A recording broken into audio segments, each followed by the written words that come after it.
ਇਹ ਤੁਹਾਨੂੰ ਮਿਲ ਜਾਏਗੀ 75 ਲੱਖ ਰੁਪਏ ਦੀ। ਹਾਲਾਂਕਿ ਹੁਣ ਨੰਬਰ ਵੀ ਇਹਦਾ ਚੇਂਜ ਹੋ ਜਾਣਾ, ਲਾਹੌਰ ਦਾ ਲੱਗ ਜਾਣਾ। ਇੱਧਰ ਆਓ, ਇਹ ਗੱਡੀ ਤੁਹਾਨੂੰ ਮਿਲ ਜਾਏਗੀ ਕੀ ਯਾਦ ਕਰੋਗੇ 6 ਕਰੋੜ ਰੁਪਏ ਦੀ। ਕੀ ਯਾਦ ਕਰੋਗੇ? ਨਗਦੋ ਨਗਦ। ਹਾਂ।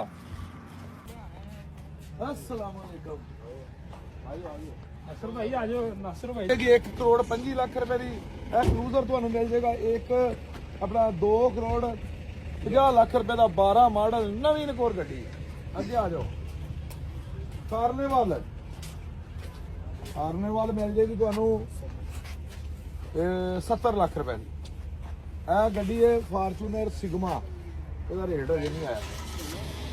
और डाला पिछले होता 45 लाख रुपए का। उन्हें भी नंबर लाहौर का लग जाएगा। तो नंबर अपना दो जी 0351 851 851 0300 पूरा 63 353 0301 47 67 993। अस्सलाम वालेकुम। अपना नंबर लिखा दो 0301 93 70 606।